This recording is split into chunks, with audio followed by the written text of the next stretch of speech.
Thank you and good evening. You've got to ask yourself the question, why would you want to share personal, private, gruesome details about your family life? Don't we try so hard to keep all that inside our house and put on a brave face for the world? But when Rafi asked me to speak, it seemed only right that when you've benefited from a service as we did, and as I guess we are still continuing to, because what the Fed did for our son has just transformed him. Hakarat Hatov, giving back, recognizing what others have done for you has motivated me tonight. So whilst this is deeply personal, it's also deeply correct and appropriate for me to speak tonight. When we were first married, Emily and I, we dreamt, as young couples do, of what our family would be like. We imagined our children, a Shabbos table, a functioning, normal Jewish family.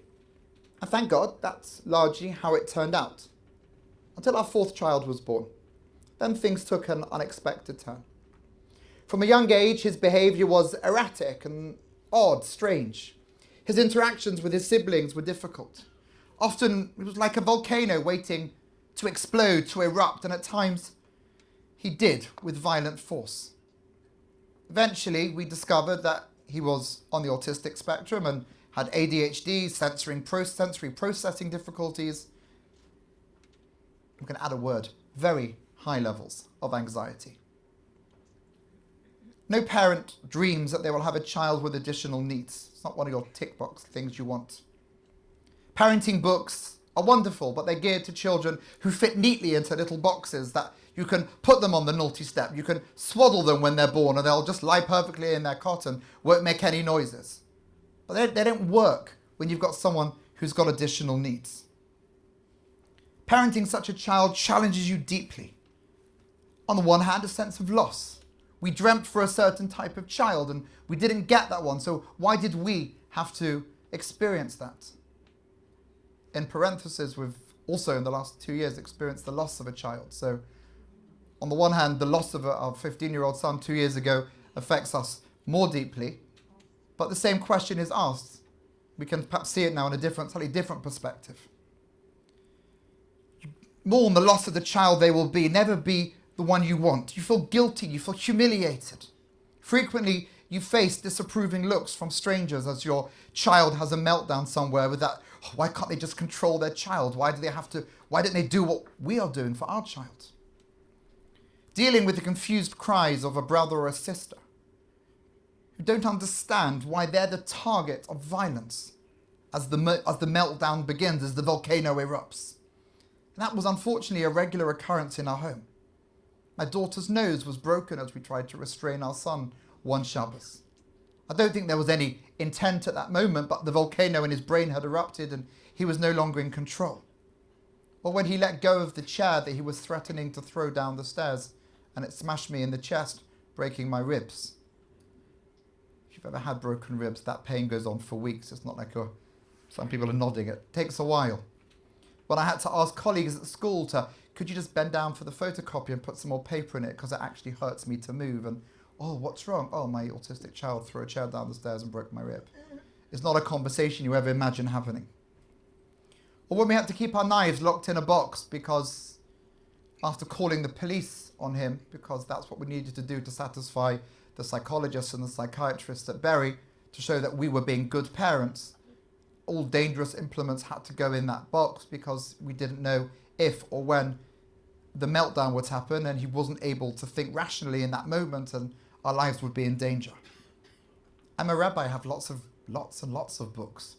Books as sources of wisdom, yes. Books as projectiles, well, that's what they become.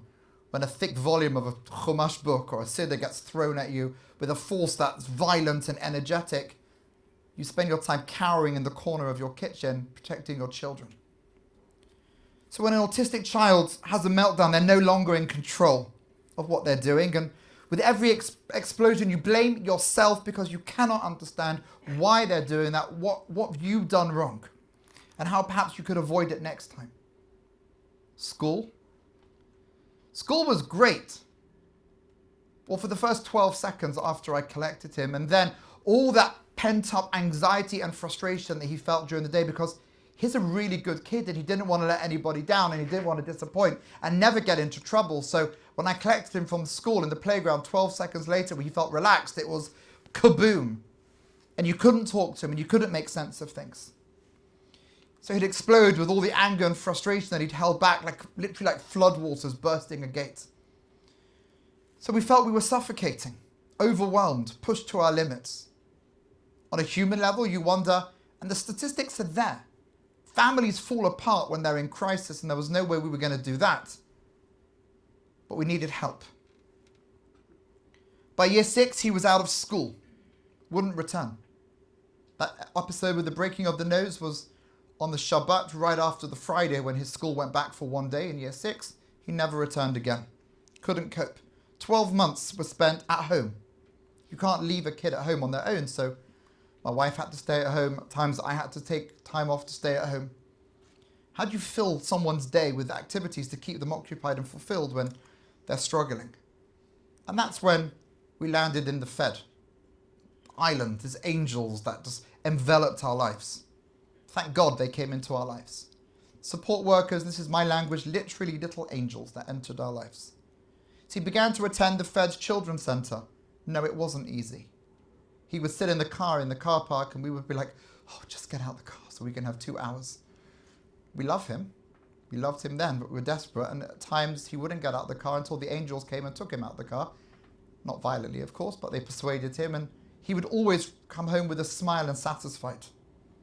But this was the first time getting him to leave the house, where he'd become a hermit at the age of 10 or 11. The first step in creating the semblance of a regular childhood, one that included others. Not that as an autistic child he formed friendships, but he at least spoke with others and saw other people, made positive relationships beyond his immediate family. And at the centre they understood his needs. And that as a neurodiverse person, his brain is simply wired differently, and that's something that we learnt and had to learn to understand and appreciate. And this makes the world for him confusing and frightening. At the Fed, they understood the terrible stress he experienced when facing new things, changing routines. You have no idea the difficulty he went through in the early days at working out what he would eat for supper. His brain simply could not make connections between one idea and the other, and he would lie on the floor, and he couldn't, and he was trapped in this awful place, and we were totally helpless at that moment. Nowadays, well, I would say we help support the North Manchester restaurants quite nicely. So he has a very strict food timetable and it doesn't deviate. Every week, the same things. And when yesterday something went wrong with his order, I was back on Uber Eats, putting in the code for another 25% off. Don't want to promote any supermarket, but every little does help, especially as a school teacher. So what does he eat, you might want to be asking? Well, Mondays is burger and chips from JS with an extra portion of chips, although we've told him now that with the gas prices have gone up, could you please limit those, because he anyway can't finish that portion, which led to a meltdown yesterday, and then he couldn't work out what he wanted to eat for another. And on the burger you have fried onions, pickled cucumber and lettuce, and that's the same order every Monday. Tonight was mozzarella pizza. Not quite Hawaiian pizza, he went off of that because they got that wrong a few times. And that's that. Wednesday, thank God it's shepherd's pie. We make that at home. That's the only meal he eats at home. And during Pesach, when I wanted to change things around a little bit, Tuesday shepherd's pie, it was Wednesday shepherd's pie, or he wasn't going to eat. And by the way, if you believe for one moment that children will not starve yourself, that is true of kids who are not neurodiverse, who are regular kids. They will eventually eat. An autistic child will starve themselves because it's all about control, and they need that control to feel calm. And so they will just not eat. And he lost at one stage a lot of weight, and we got very, very worried about him. Thursday, vol au vents. We literally buy vol au vents every single week at the shop. Vol au vents and baked beans. Not baked beans and toast. No, that's far too common for our child. No, it's vol au vents. And then, thank God, now Friday night he's dabbling into chicken soup, which is fantastic, in a mug with croutons, the same croutons each week. But it gets complicated, and we can't deal. Now, before, all what I've just said is a literal miracle in our lives, because he's now got a menu. Before then, he literally would spend 3-4 hours. He could not make that choice, and the Fed was part of that process, helping him learn those skills. The Fed's wonderful, caring, skilled staff helped him to learn to regulate, and that's a really important word tonight, to regulate his emotions and navigate the world. What seems so simple to us is impossible to certain children.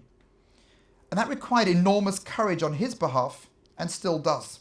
Just leaving the house to get there was a huge step. But at the centre, our son became like a regular child. He felt, he knew he was valued. Where were we as parents? Of course we loved him, we valued him, but he couldn't hear that from us. He needed the angels at the Fed to help him learn that. And here he began to achieve things, whereas at school he had struggled so much because the anxiety got him. Here he felt $1 million. Here he felt successful. They enveloped him with love and positivity.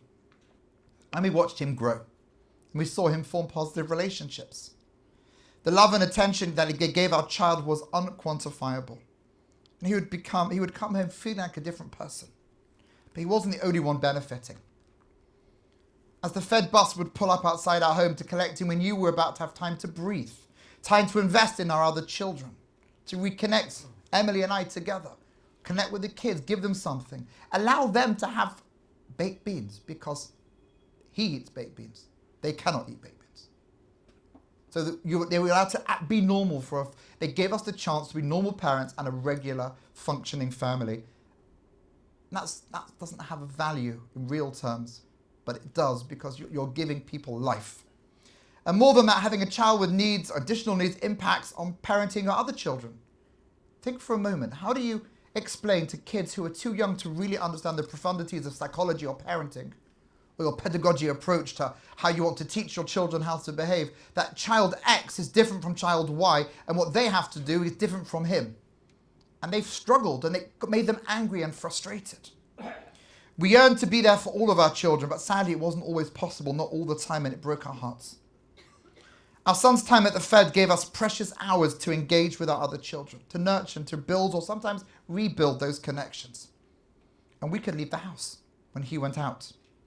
He now attends a wonderful school, Elmsbank, and with the help of their amazing staff, he's transforming into a fine young man. He's now 14. We believe a major factor in the success is the intervention that the Fed gave us. I said at the beginning, why would I air this grim story? Who calls the police on their children? Who cowers in the corner? Who deals with breakdowns and meals and the insanity that we live through? Because this is really important and really special, really close to our hearts.